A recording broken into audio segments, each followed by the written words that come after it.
Look at me managing to go live with text. No, I lost this text. Okay, wait. I have to correct this. So for people on YouTube who have not joined, hi. Um, I'm just trying to get text on screen for TikTok one because on YouTube you can just see the title and that's very helpful, but here you cannot. And that's a pain in the ass because nobody knows what I'm reading when somebody just scrolls in. Um, the origin of species.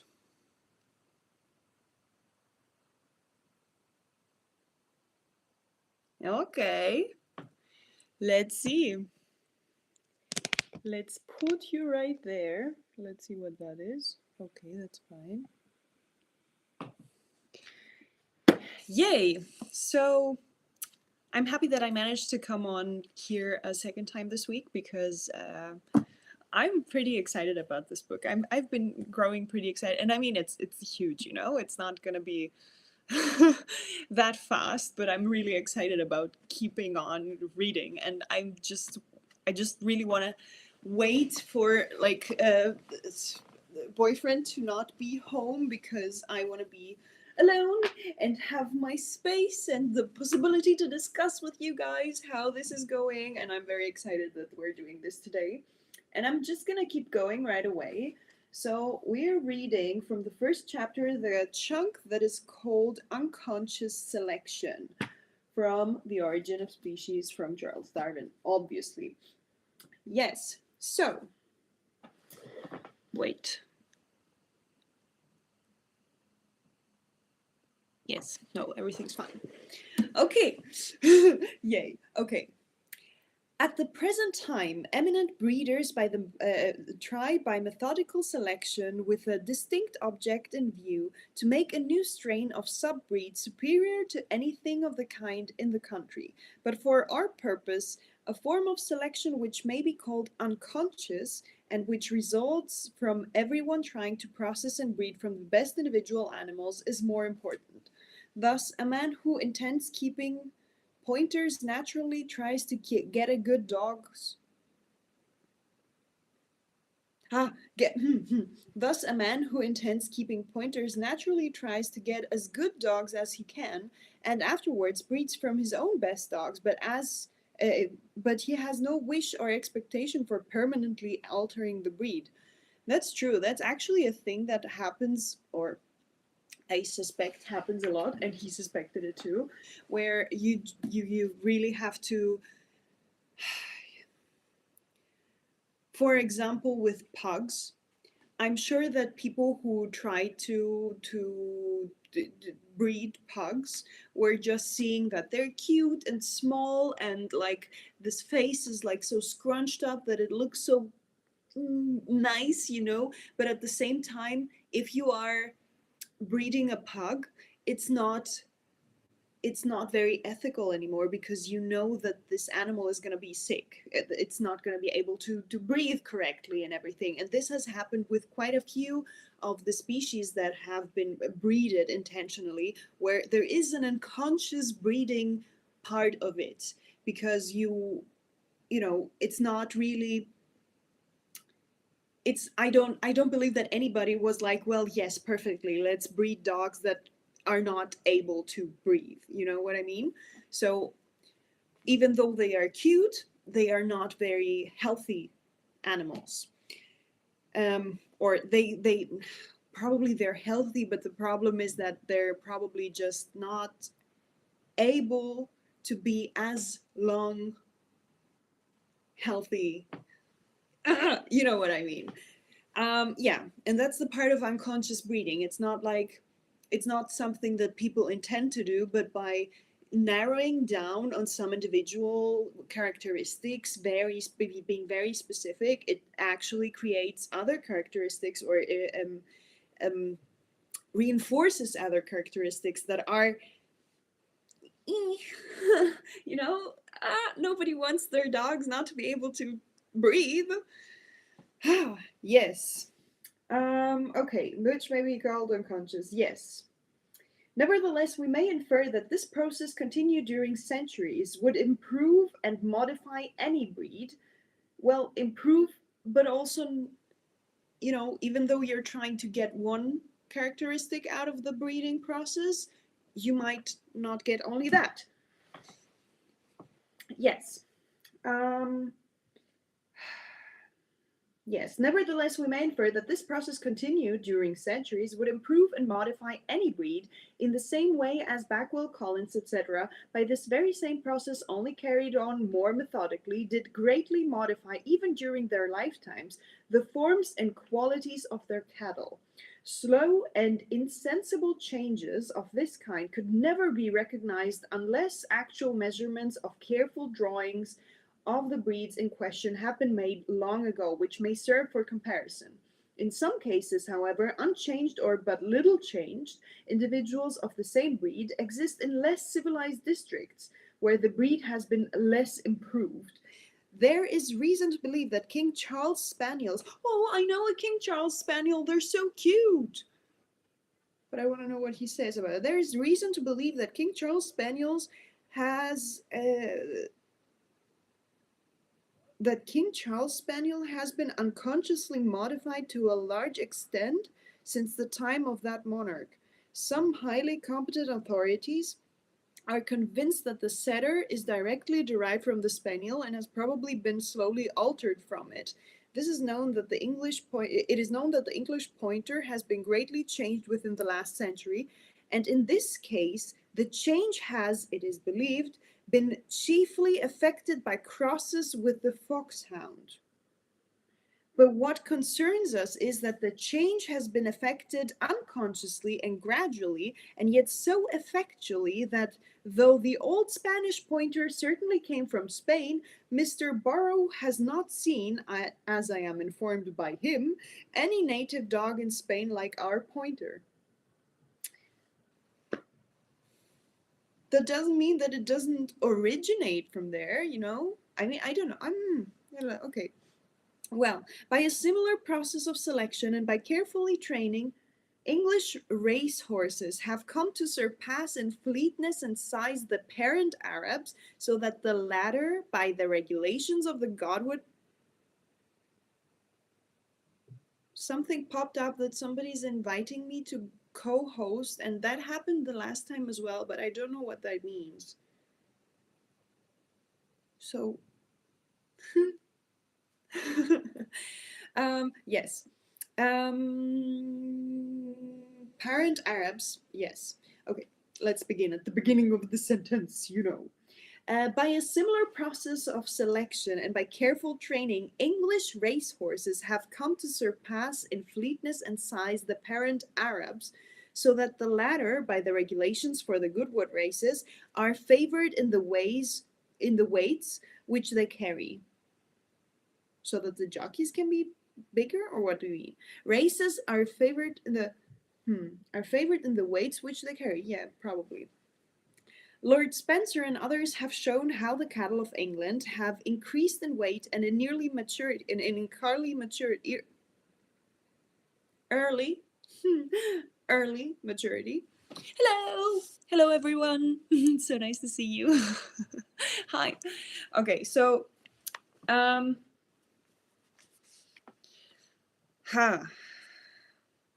Lord Spencer and others have shown how the cattle of England have increased in weight and in early maturity compared with the stock formerly kept in this country, by comparing the accounts given in various old treatises of the former and present state of carrier and tumbler pigeons in Britain, India, and Persia. We can trace the stages through which they have insensibly passed and come to differ so greatly from the rock pigeon. We love the pigeon stories in here. We do, because he was talking about these pigeon stories so much last time. And actually, if you want to watch anything of the last few readings we had, it's all on YouTube.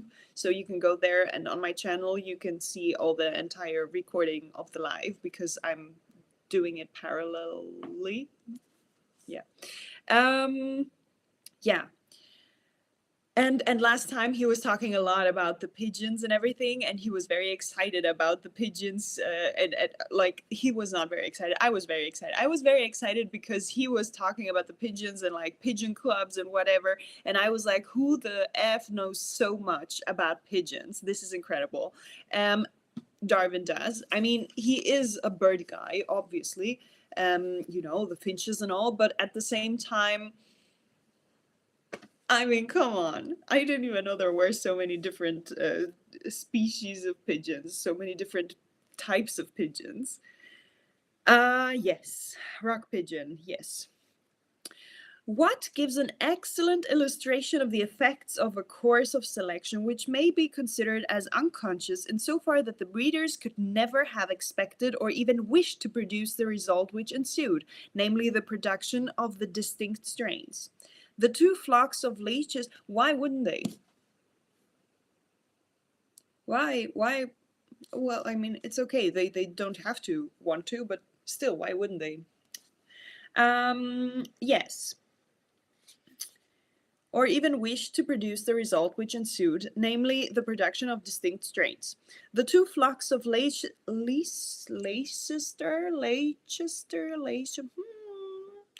I'm not sure about the pronunciation, but it's about sheep. So the two flocks of Leicester sheep, maybe, kept by Mr. Buckley and Mr. Burgess, as Mr. Watt remarks, have been purely bred from the original stock of Mr. Bakewell from upwards of 50 years. There is not a suspicion existing in the mind of any one at all acquainted with the subject that the owner or of either of them has deviated in any one instance from the pure blood of Mr. Bakewell's flock, and yet the difference between the sheep possessed by these two gentlemen is so great that they have the appearance of being quite different varieties. If there exist savages so barbarous as never to think of the inherited character of the offspring of their domestic animals, yet any one animal particularly useful for them for any special purpose would be carefully preserved during famines and other accidents to which savages are so liable, and such choice animals would thus generally leave more offspring than the inferior ones, so that in this case there would be a kind of unconscious selection going on. Yeah, this is another aspect of it.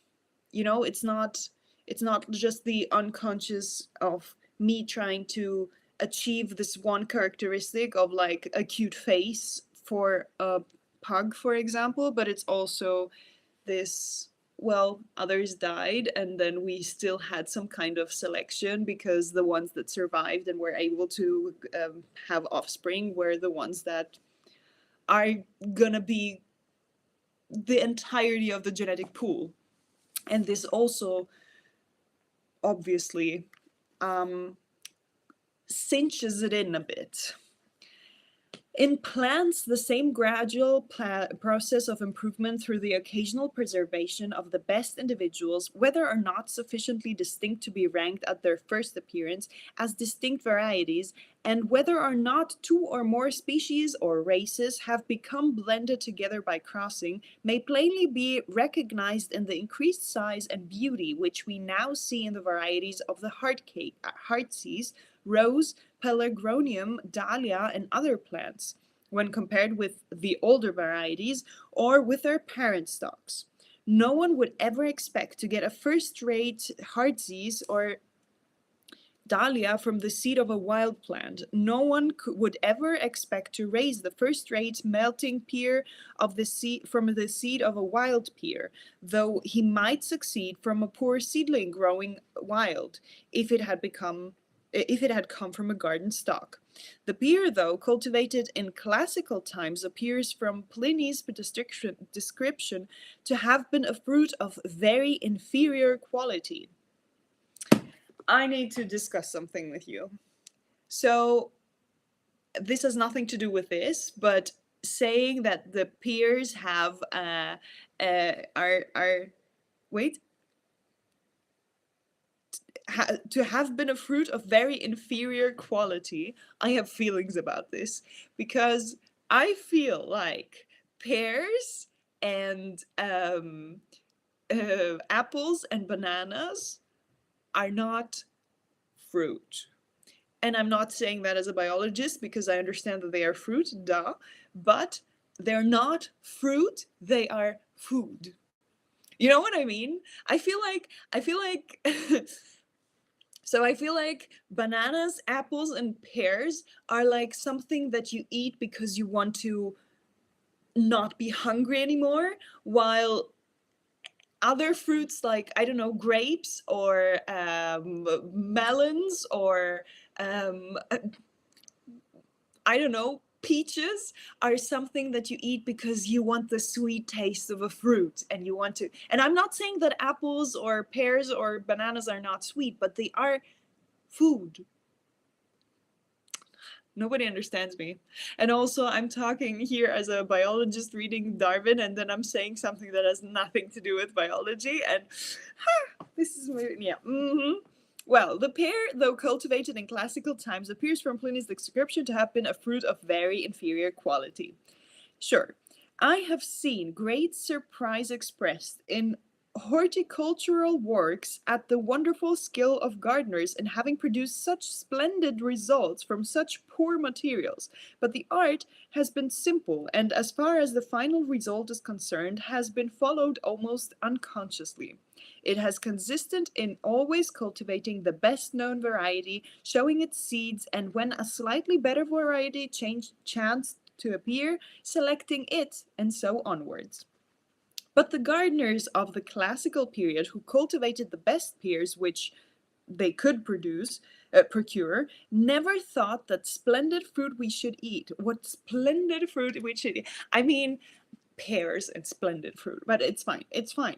I like pears. I don't have anything against pears. I don't feel very, oh my god, pears. You know what I mean? Anyways, never thought what splendid fruit we should eat, though we owe our excellent fruit in some small degree to their having naturally chosen and preserved the best varieties they could anywhere find. A large amount of change, thus slowly and unconsciously accumulated, explains, as I believe, the well-known fact that in a number of cases we cannot recognize and therefore do not know the wild parent stocks of the plants which have been longest cultivated in our flower and kitchen gardens. If it has taken centuries or thousands of years to improve or modify most of our plants, this is amazing. I'm excited again. If it has taken centuries or thousands of years to improve or modify most of our plants up to their present standard of usefulness to man, we can understand how it is that neither Australia, the Cape of Good Hope, nor any other region inhabited by quite uncivilized men, quite racist if you ask me, quite uncivilized man has afforded us a single plant worth culture.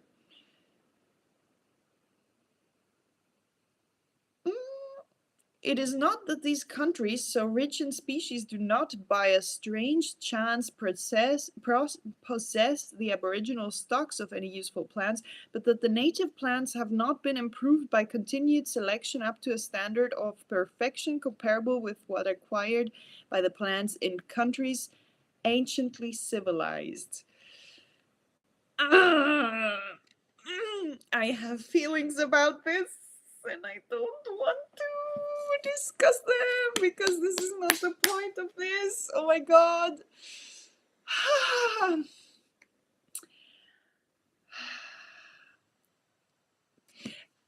On the one hand, I want to say that this was quite a few years ago, and the society was a different one in 1859. But oh, I'm very uncomfortable. Okay. I get this ick from a lot of people who are like when I read classical literature, I'm often, they are a depiction of their time and they are a depiction of the people that existed at that time. But I am quite like, um,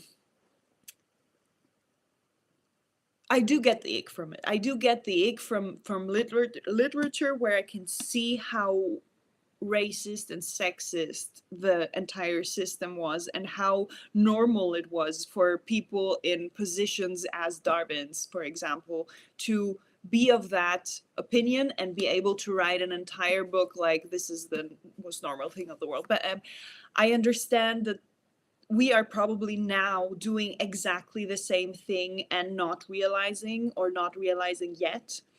And yeah, I don't know. I hope.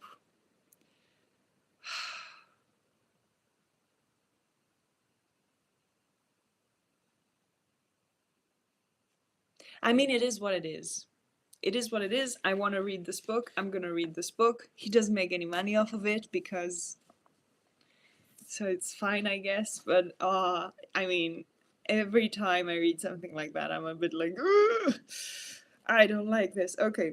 Anyways, in regard to the domestic animals kept by uncivilized men, it should not be overlooked that they almost always have to struggle for their own food, at least during certain seasons. And in two countries very differently circumstanced, individuals of the same species having slightly different constitutions or structure would often succeed better in the one country than in the other, and thus by a process of natural selection, as will here thereafter be more fully explained, two subbreeds might be formed.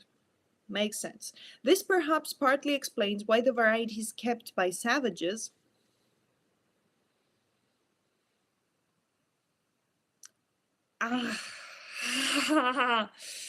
okay. Um okay, this perhaps partly explains why the varieties kept by savages, as has been remarked by some authors, have more of the characters of true species than the varieties kept in civilized countries. On the view here given of the important part which selection by man has played, it becomes at once obvious how it is that our domestic races show adaptation in their structure or in their habits to man's wants or fancies. We can, I think, further understand the frequently abnormal character of our domestic races, and likewise their differences being so great in external characters and relatively so slight in internal parts or organs, man can hardly select, or only with much difficulty, any deviation of structure excepting such as is externally visible.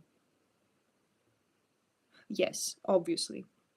Yes. So he can never act by selection, excepting on variations which are first given to him in some slight degree by nature. No man would ever try to make a fantail with till he saw a pigeon with a tail developed in some slight degree in an unusual manner, or a powder till he saw a pigeon with a crop or somewhat unusual of a somewhat unusual size. Makes sense, obviously. And the more abnormal or unusual any character was when it first appeared, the more likely it would be to catch his attention. This is actually also like a biological thing that we like things that we notice, you know, that where we see something and we're like, okay, well, this is different. I'm gonna keep, like, you can be as conventionally attractive as you like if you don't have something interesting about you. You're forgettable. You got one of those faces. You know what I mean? Um, yeah, that's a very interesting thing that they have realized, that people are like noticing the uniqueness of you, basically. Ooh, I'm thinking of starting a series about. I'm not gonna tell you. No. Okay. blah blah blah blah would catch his attention. But to use such an expression as trying to make a fantail is, I have no doubt, in most cases utterly incorrect. The man who first selected a pigeon with a slightly larger tail never dreamed that the descendants of that pigeon would become, through long continued, partly unconscious and partly methodical selection. Perhaps the parent bird of all fantails had only 14 tail feathers, somewhat expanded like the present Java fantail, or like individuals of other and distinct breeds, in which as many as 17 tail feathers have been counted. Perhaps the first pouter pigeon did not inflate its crop much more than the turbid now does the upper part of his esophagus, a habit which is disregarded by all fanciers, as it is not one of the points for the breed. It isn't. It's very remarkable that it isn't. Nor let it be thought that some great deviation of structure would be necessary to catch the fancier's eye. He perceives extremely small differences, and it is in human nature to value any novelty, however slight, in one's own possession. Nor must the value which would formerly have been set on any slight differences in the individuals of the same species be judged of by the value which is now set on them after several breeds have fairly been established. It is known that with pigeons, many slight, by the way, pigeon clubs, right? Love them. I still haven't Googled them though. I really need to remember to Google them. It is known that with pigeons, many slight variations now occasionally appear, but these are rejected as faults or deviations from the standard of perfection in each breed. The common goose has not given rise to any marked varieties, hence the Toulouse and the common breed, which differ only in color, that most bleeding of characters, have lately been exhibited as distinct at our poultry shows. Nice. These views appear to explain that what has sometimes been noticed, namely that we know hardly anything about the origin or history of any of our domestic breeds, but in fact a breed like a dialect or of a language can hardly be said to have a distinct origin. A man preserves the breeds and breeds from the individual which with some slight deviation of structure, or takes more care than usual in matching his best animals, and thus improves them, and then improved animals slowly spread in the immediate neighborhood. Ah, nice. Neighborhood, but they will as yet hardly have a distinct name, and from being only slightly valued, their history will have been disregarded. When further improved by the same slow and gradual process, they will spread more widely and with a recognized and will be recognized as something distinct and valuable, and will then probably first receive a provincial name. In semi-civilized countries with a little free communication, the spreading of a new subbreed will be a slow process. As soon as the points of the value are once acknowledged, the principle, as I have called it, of unconscious selection will always tend perhaps more at one period than at another, as the breed rises or falls in fashion, perhaps more in one district than in another, according to the state of civilization of the inhabitants, slowly to add to the characteristic features of the breed, whatever they may be. Makes sense. Duh, you know? Yo, sup? To you too. Hi. Yes. But the chance will be indefinitely small of any record having been preserved of such slow varying and insensible changes. Circumstances favorable to man's power of selection is the next chunk. I will now say a few words on the circumstances favorable on the reverse to man's power of selection. On the reverse. Okay, a high degree of variability is obviously favorable, as freely giving the materials for selection as freely giving the materials for selection to work on, not that mere individual differences are not amply sufficient with extreme care to allow for the accumulation of large amount of modification in almost any desired direction.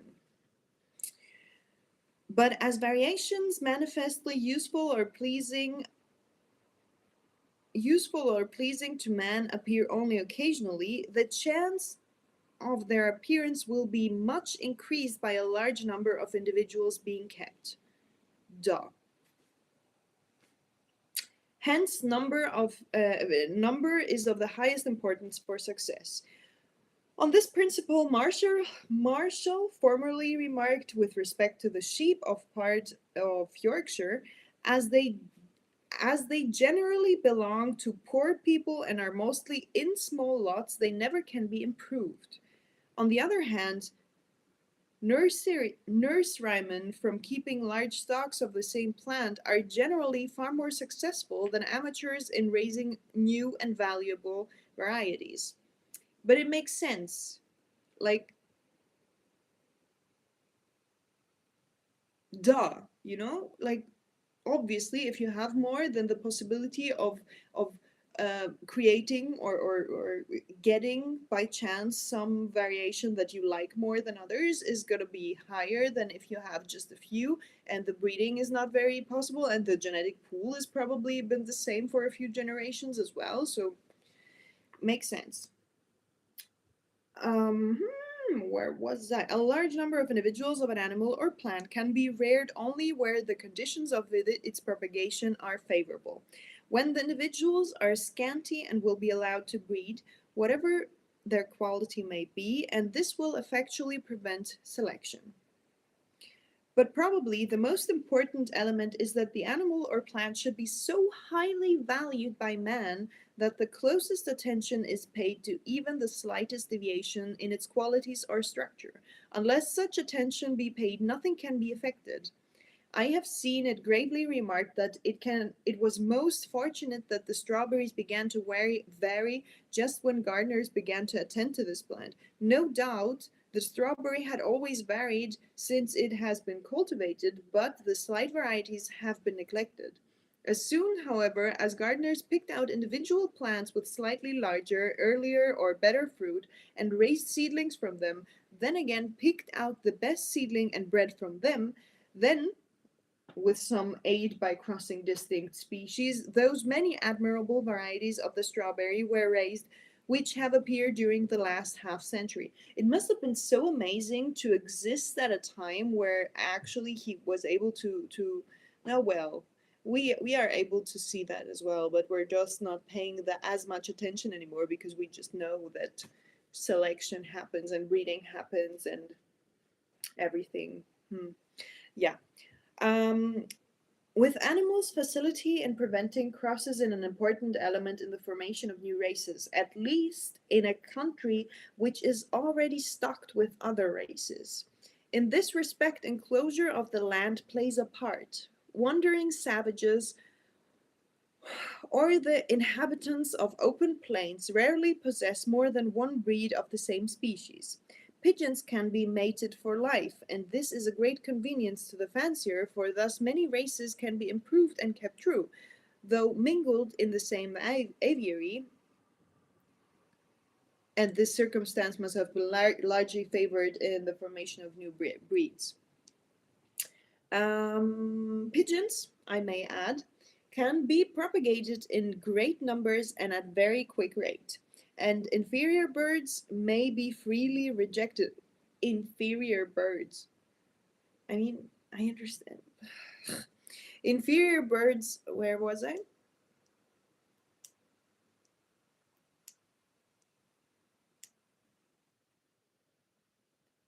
And inferior birds may be freely rejected as when killed.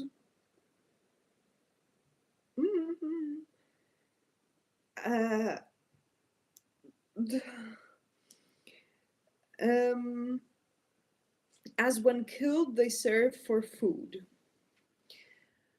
On the other hand, cats, from their nocturnal rambling habits, cannot be easily matched, and although so much valued by women and children, This keeps getting better and better. Oh my god. Okay. Um, and although so much valued by women and children, we rarely see a distinct breed long kept up. Such breed as we do sometimes see are almost always imported from some other country. One of the savage countries, I guess. Although I do not doubt that some domestic animals vary less than others, yet the rarity of obscene, of distinct, or absence. Oh my god. Being able to read is a privilege. Although I do not doubt that some domestic animals vary less than others, yet the rarity of absence of distinct breeds of the cat, the donkey, peacock, goose, etc., may be attributed to main part of the selection not having been brought into play. In cats, from the difficulty in pairing them; in donkeys, from only a few being kept by poor people, and little attention paid to their breeding. For recently, in certain parts of, by the way, it must be funny to know that so many different cats have been bred now. Well, it is funny for me. It's not funny for him because he doesn't know because, dead and all. Um, what? For recently, in certain parts of Spain and of the United States, this animal has been surprisingly modified and improved by careful selection. In peacocks, is he talking about donkeys? Yes, donkeys. Okay. Um, in peacocks, where am I? Where am I? In peacocks, from not being very easily reared and a large stock not kept; in geese, from being valuable only for two purposes, food and feathers. Um, and more especially from no pleasure having been felt in the display of distinct breeds. But the goose, under the condition to which it is exposed when domesticated, seems to have a singularly inflexible organization, though it has varied to a slight extent as I have elsewhere described. Some authors have maintained that the amount of variation in our domestic. Do you think that they have stopped? Have they stopped? I wouldn't know. But do you think that they're not like domesticating geese as much anymore because they're not easy to domesticate and you don't get anything important from them except for food and feathers? So we've given up on them as a species. Well, probably it's a happy thing for them to, for us to have given up on them as a species, because obviously it must be very to you know be bred and then held like chickens, for example. That's not a fun thing. um yeah.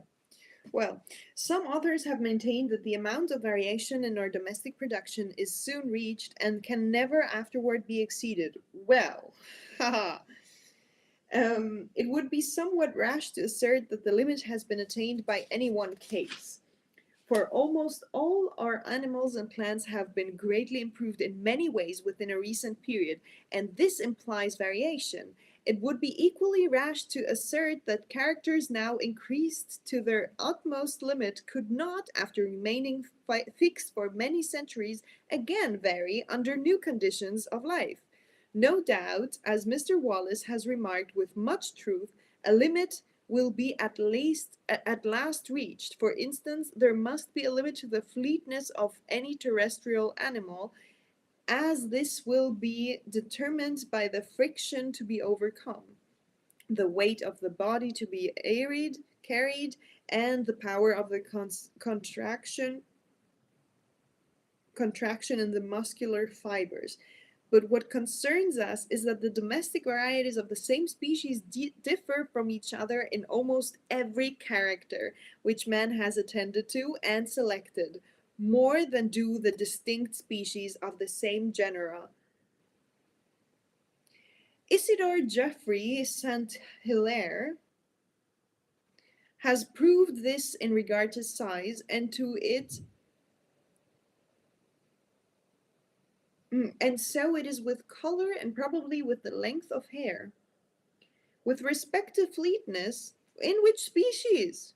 What are we talking about? With respect to fleetness, which depends on many bodily characters, Eclipse was a far fleeter.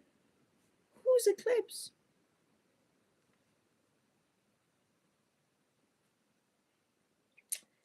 Okay. Isidore Geoffrey St. Hilaire has proved this in regard to size and to it, and so has proved this in regard to size, and so it is with color and probably with the length of hair. With respect to fleetness, which depends on many bodily characters, Eclipse was far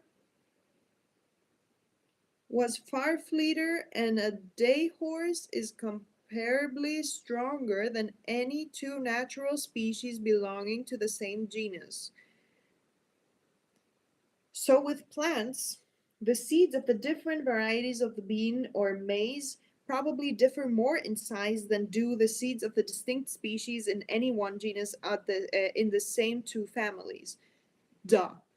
Makes sense. The same remark holds good in regard to the fruit of the several varieties of the plum, and still more strongly with the melon, as well as in many other analogous cases. To sum up on the origin of our domestic races of animals and plants, changed conditions of life are of the highest importance in causing variability, both in acting differently on the organization and indirectly by on acting directly on the organization and indirectly by affecting the reproductive system. It is not probable that variability is an inherent and necessary contingent under all circumstances. The greater or less force of inheritance and reversion determine whether variation shall endure. Variability in governed by many unknown laws. Variability is governed by many unknown laws, of which correlated growth is probably the most important. Something, but how much do we not know, may be attributed to the definite action of the conditions of life. Some, perhaps a great, effect may be attributed to the increased use or disuse of parts. The final result is thus rendered indefinitely complex. In some cases, the intercrossing of aboriginally distinct species appears to have played an important part in the origin of our breeds. When several breeds have once been formed in any country, their occasional intercrossing with the aid of selection has no doubt largely aided in the formation of new subbreeds, but the importance of crossing has been much exaggerated, both in regard to animals and to those plants which are propagated by seed. With plants, which are temporarily propagated by cuttings, buds, etc., the importance of crossing is immense, for the cultivator may here disregard the extreme variability both of hybrids and of mongrels, and the sterility of hybrids, but plants not propagated by seed are of little importance to us, for their endurance is only temporary. Over all these causes of change, the accumulative action of selection, whether applied methodically and quickly or unconsciously and slowly, but more efficiently, seems to have been the predominant power. This is actually cool. This is very cool.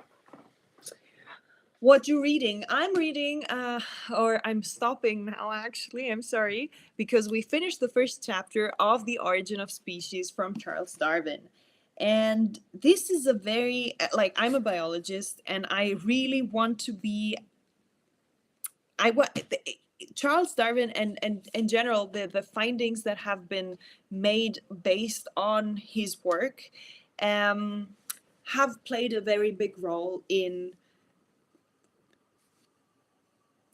everything in every single one of my lectures in uni, in every single one of my works later. It has been very formative, and it's that a lot of people are like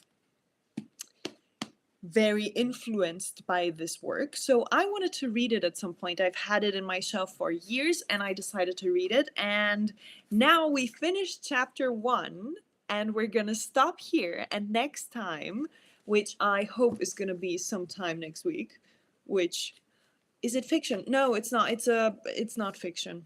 Unfortunately, it would be a lot more fun if it was fiction. I love fiction. But no, it's not fiction. It's a book from a researcher who lived in the in eight. He wrote this in 1859, and yeah, it's very interesting and it's very important for biologists since, like it's a thing. Yeah, and I've had it on my shelf for a few years now, as I said, and I have decided now to read this live. And if you wanna follow along, then please do so. It's very nice to have company when reading those. And also you can follow me on YouTube and on TikTok to see whenever I go live, so that you can. Why no more YouTube vids? What do you mean? I post like 2 videos a day. I post so many. I don't post long form videos anymore. I don't post on YouTube. I only post shorts because I don't have the time. I really am so overworked and over everything, but I'm still very much a nerd and very much interested in posting stuff, and I do that every day. Oh, thank you. So nice of you, Xenon. Welcome to the crew. Yeah, so I'm very much a nerd, and I keep posting shorts about several things, but mainly about human evolution and everything. And I'm very happy to be doing that, but I don't know if I'm gonna be back to long form video anytime soon. Like that's why I'm going live, because I enjoy the interaction and I enjoy like taking the video, but it is so much work to actually afterwards edit and stuff like that and research and all, that I cannot at the moment. I mean, I hope that there will be a time that I will do that again very soon, but it's not now. This is not now.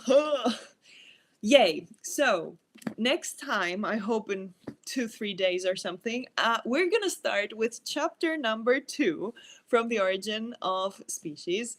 And I'm very excited for it, because in this chapter we're gonna read about, they have in the beginning, he has written all the different sections that we're gonna get to read in this chapter, and it's going to be about variability, individual differences, doubtful species.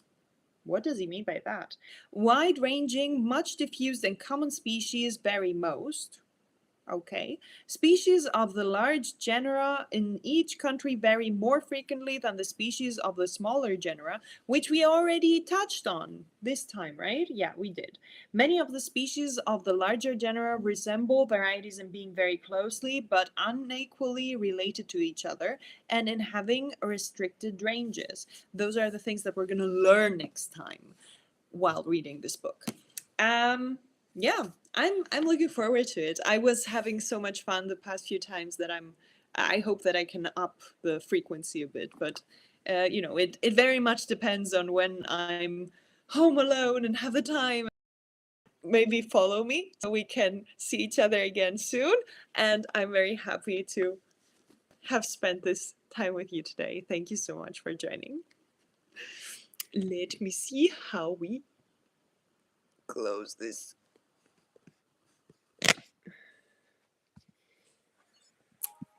Stream button done.